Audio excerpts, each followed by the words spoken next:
Perfect. All right, let's do it, man. Let's do it. Let's do it. All right, I'm very excited to have you, man. And we've been waiting for this for a while. Yeah, we have. We have. So, guys, if you don't know what's happening, what's coming to you right now, you're gonna get so much value from the one and only Aleem. All right, Aleem. So it's a privilege to have you here, first of all, and it's a real blessing. So tell us a little bit about yourself, because I'm sure there's some people that don't know you and they want to get to know you right now. Thank you. Hi. Okay. Hi, guys. So my name's Aleem. I'm an empowerment coach and speaker. About myself, my story begins basically when I was growing up. I never felt like I quite fitted in. I never felt good enough. Always, my main challenge was education-wise. So the main comparison that which always used to come up for me was against my cousins, because they always seemed to excel in education, and this was something I struggled with. So this was through school, through college, even in GCSEs. What could you say? I got 3 the first time and a good few misses.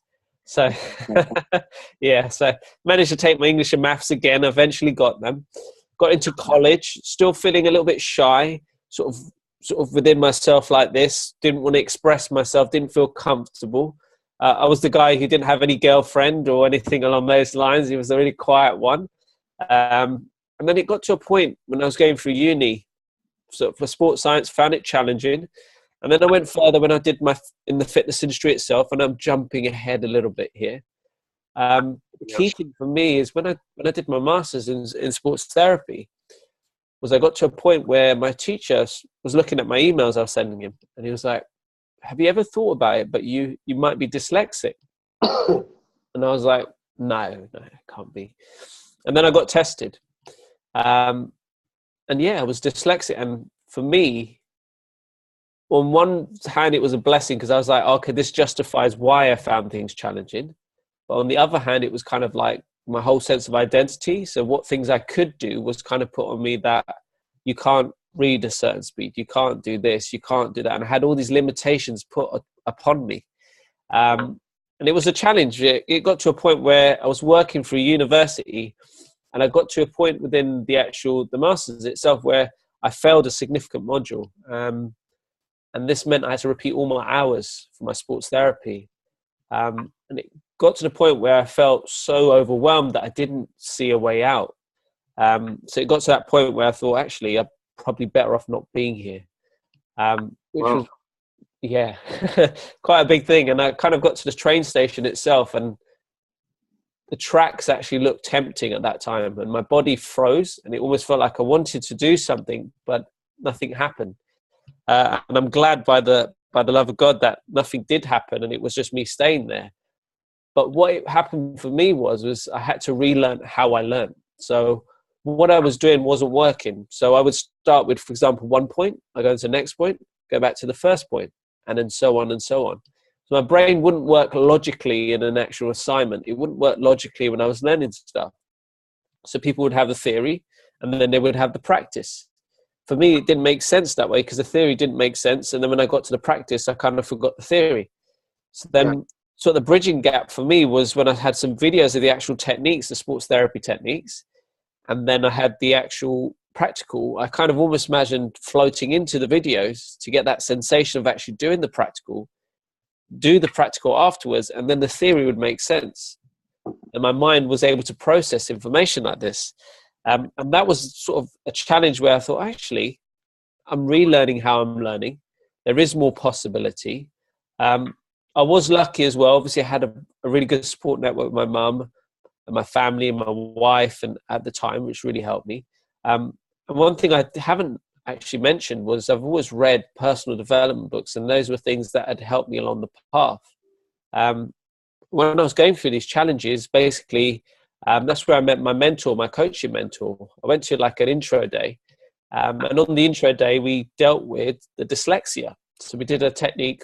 She did a technique with me called collapsing anchors, which helped me to neutralize the feeling associated with it. So I had choice again. So for me, this was a key thing, because then from my reading and my learning, this helped me to realize that actually the limitations that were put upon me weren't my limitations. It was because I had believed them. Yeah. So this is, let me just interrupt you for a second. Yeah. This is quite interesting. So you said that you found out, or they actually pointed us out while you were in university. So all that time in college, you didn't actually have an idea of being No. dyslexic. Did you feel like, if I'm sure you have looked back and you actually thought, "Fun, did that actually influence me? Did that actually influence you more when you actually found it out?" Um, it did, because then I started noticing the things I was doing, and then for me, the actual flip side of it was, now I proudly say, look, I'm dyslexic. Yeah. So actually, for me, I noticed the upsides as well, where I didn't at that time. So I noticed the upsides where I might start with one subject and I find links from other several different areas which seem unrelated, and they can filter it into one area. And then what happens is the people that if I'm in a teaching environment or if I'm in a talking environment, people learn very quickly and easily because they've got real world examples that relate to something specific I'm talking about or something they're sharing. And it's quite interesting that everything brings together, which is learning, where some people would call it dyslexia, where you've got different, your brain starts here, then goes there, and then goes there. But when you link all of those ideas together, you associate them, it becomes learning. And that makes you efficient at whatever you do. If you can link several areas together, it strengthens the connections, you can say. Yeah, yeah. So you actually recognized what you were doing. You became more aware of it, create Yeah. more awareness. This is one of the things that, when sometimes when we get labels, when other people label us, Mm. it can put us down. Yeah. And I always say this to people that when I hear they're dyslexic, remember Richard Branson is dyslexic. Mm. You know, there's no need for us to put any limitations on ourselves. That's exactly it. Yeah. But yeah, so I can really feel, I can feel it, man. Obviously, it must have been really hard to go through what you went through.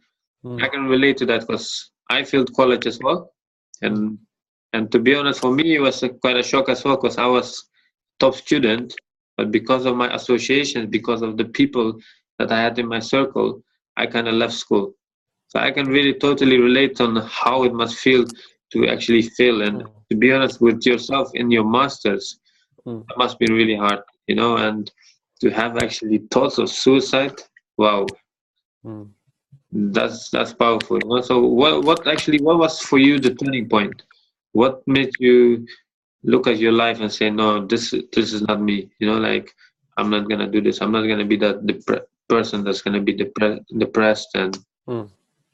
I think for myself, a big one was my support network. So I think they have this called the law of conformity, the 95% law, and who you surround yourself is who you become. And for me, it was my family, especially, were absolutely vital for me at that time. And the other thing was, it kind of brought something out of me. So I think, as I said earlier, all my life I've looked to prove myself, and that part of me that wanted to prove myself was kind of like, no, I'm going to do this. So I did complete my master's in the end, but it was kind of saying to the teachers, look, I don't care if you say this, this, and this. I'm going to show you I'm going to do this. You're telling me I can't read quickly. I'm going to teach myself how to speed read. And what I found for me was the biggest shift was everything that they had said that I couldn't do. The opposite of me wanted to say, actually, I'm going to do it. I don't care what you say. I'm going to do it anyway. And I found that things that I really enjoyed and I spent time in a relaxed state and or got really passionate about them while I was reading, I could learn things very, very quickly. It wasn't a limitation that I couldn't learn. It was just that I had to get into that right learning state, you could say. So I was more proficient at that. Yeah. okay. So the learning and the enjoyment of learning was a Mm. big part of it. Yeah, Okay, that's definitely. really awesome, man. So okay, so right now you said you actually completed your masters. What did Yeah. you do after that? Did you get into a job? Yeah. So originally I was in the fitness industry. So I was doing fitness instructing and some sort of ad hoc personal training and teaching classes. And this was an avenue which I went through for a while and then went into teaching later on. So teaching students become fitness instructors and personal trainers. Um, Cool. Yeah. So for me, I've enjoyed that side of it. But what I've always found is whenever I was teaching, I would be teaching the mindset side. So I'd be teaching people that were struggling with learning, and I was drawn to those people to get them to succeed. And that was kind of my endeavor, was kind of, actually, this is possible for you. If you apply yourself and you get that commitment, this is definitely something you can do. Yeah, yeah. So because you went through that, so you can actually share your experience with those people. That's really awesome. So right now you're actually in a point where you're actually, you said you're an empowerment coach, right? You Yeah. work with people, and so this is really awesome. So what is it that makes you the person that you're right now? Like, what are your success habits? So for me, each morning I'll get up early hours. So for me, some people it starts at 5, but for me it starts at 6. And I'll start with just key things. So initially it's going to be, what am I grateful for? So each day I'll write down what I'm grateful for, 10 things that I'm grateful for. Then I'll go into what's my why. So why do I do what I do? Who do I want to impact in 5 years, 1 year, in 3 months? So I kind of put those aspects. I've got a vision, what I'm working towards.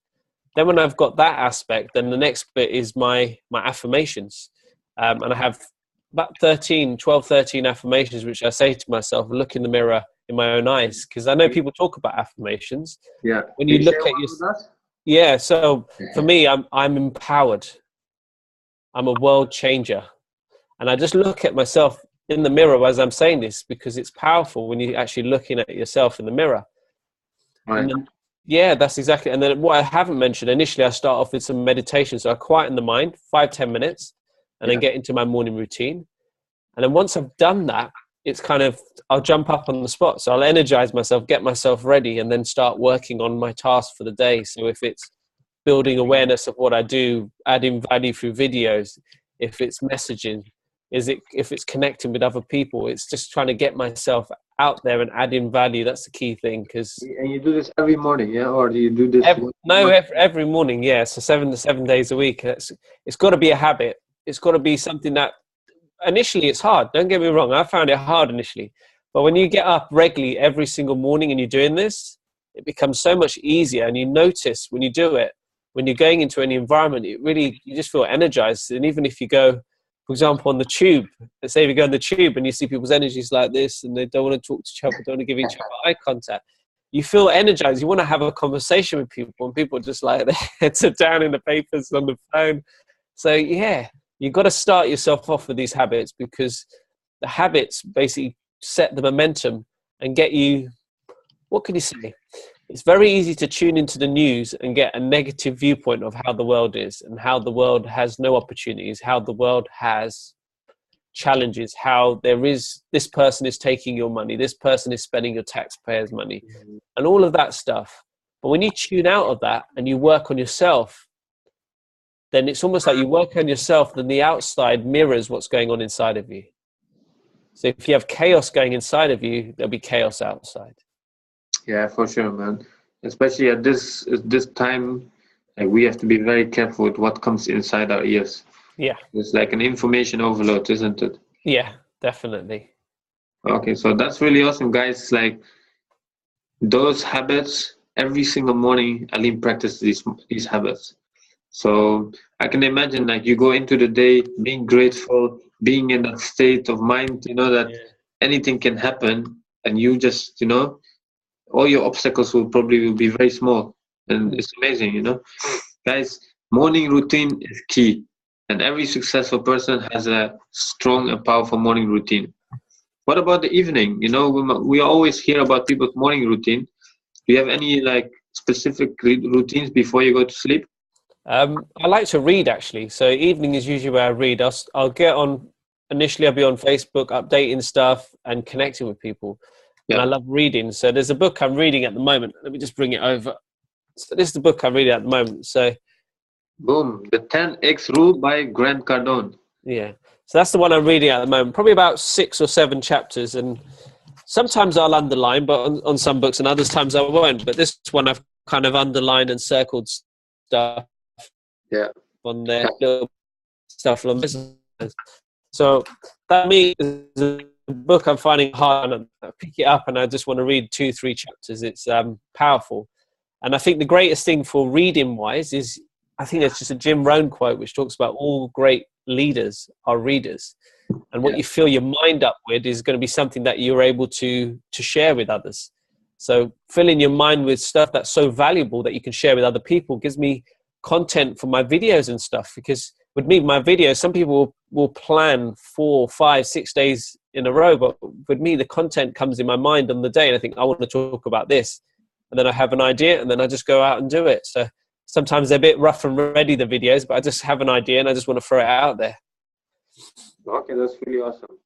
Guys, if you don't know Grant Cardone, guys, you have to check out that book, Mechanics Rule. You know, Aleem is reading it right now. And like Aleem said, every successful person, you know, every leader is a reader, you know. All right, guys, so that's really awesome. Now, Aleem, a lot of our viewers are right now in jobs that they don't like, you know, and they want more time, more money. Now, what would you advise them? Maybe 3 things that you can say that can actually help them, you know, some practical tips. Yeah, cool. So initially, one, I would say is find out exactly what you want to do. Rather than what you're conditioned to do, what do you actually want to do? Yeah. And get very clear on that. Because if you don't get specific about what you do, so some people will say, I don't want to be in this job. So that's like going to airport and say, I want to book a ticket to not here. That doesn't work. Yeah. Not here doesn't exist. Yeah. Yeah. Just want to get out of here. Yeah. Just want to get out of it anyway. The problem is if they hold on to the same energy they're in the job, they'll take that energy elsewhere. So if they haven't dealt with why they want to leave, then, for example, if they don't feel that the person appreciates them, now this might be linked to the need of, they need that validation. So if they can hold it at that root and make the change there, then any place they do move is going to make a massive shift rather than just taking the same energy. So what do they want specifically? Yeah. The other one is, why do they want it? Because a lot of times people say, I want this. And I might ask them, so what would that give you that you don't already have? And they go, oh, this will make me feel confident and feel comfortable in my own skin. So I'll give an example. So I was speaking to someone, they said, oh, I want to lose a certain amount of weight, I want to change my body shape. I said, okay, that's good. So you go, can you give me a fitness program? I was like, okay. So I said, my coaching part of my brain is saying this. What would it give you?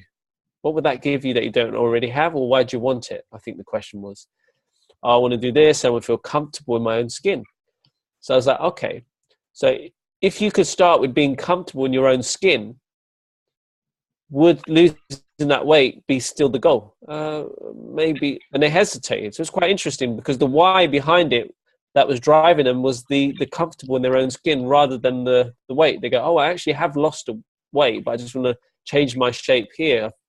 So I was like, okay, so you've lost the weight, but the why behind it wasn't matching. So what they want, why do they want it? And lastly, who will they become, or who do they need to become in that process of achieving that outcome? Because a lot of times it's very easy, even in the personal development industry, I want to get there because it gets me away from here. Yeah. But the real question isn't whether you want to get there, it's who do you become in that process. So for example, a lottery winner might win the lottery, but within I think it's usually 2 years, about 90% of people have lost all the money because they didn't become the sort of person that needed to manage that money. They were still the person that was seeking instant gratification, the quick buy of the lifestyle, making people look at me, I've got this, I've got that. And I was listening to Earl Nightingale today, and he was talking about this thing that people sometimes set goals as not as a means, but as ends. So if I achieve this, then I'll be happy. Yeah. If you can't have a glimpse of happiness within you now, it's not going to change by achieving a goal. Wow. Guys, we got some pretty powerful advice, guys. What do you want? Why do you want it? And the third one was, who are you becoming in that process? Or who do you need to become? Very powerful, Aleem. So the final question, I think a lot of the people, I think personally myself, I got so much value, and I'm sure the viewers got a lot of value. Now, if people want to reach out to you, where can they find you? Okay, brilliant question. For myself, I'm quite active on social media, especially Facebook. So my name's Aleem. I spell my surname Gulamhusein. It's a mouthful to spell, but Gulamhusein. On Facebook as my profile. I have my Facebook page as well, same name as well. And what you expect to gain from that would be just constant value on a daily basis. I like to empower people. As US was talking about that 9 to 5 job, is a lot of times we're brought on the system that we go to school, we go to college, we go to university, we get a good job, then we get a promotion, then we get a good job and stay there. The problem with that is most people get to the end of their life, 40, 50, 60 years after working, and they ask themselves, so what did I actually do? And most of them regret the things that they didn't do rather than the things that they did do. Because most of the things is they had a vision, they had a goal as a dream, and they haven't followed through on that. And then they get to look into their children's eyes and tell them to follow their dreams. And the children might say to them, look, how can you tell me to follow my dreams when you've given up on yours? Yeah. And I don't think anyone wants that sense of regret, because we only have one life. Who knows when the last day is? Nobody knows. It's too short a life to just be working for someone that doesn't necessarily see the value in what you do. Or, more importantly, they're not going to see the value in you unless you see it in yourself. Yeah, man, that's the truth. At the end of the day, you only live once, and the last thing you want to have is regrets. Right, guys. So in the comments below, we will have a link to Aleem's Facebook, so it'll be easier to find them. Guys, I got so much value. If you got some value in this video, like it, share it on your profile, and start following Aleem every single day. Facebook Live, so much value you get from Aleem. All right, guys. So this was it for today, and stay tuned for more action. Aleem, have a great night. You too. We're gonna see much more from you. I'm very sure about that. You too.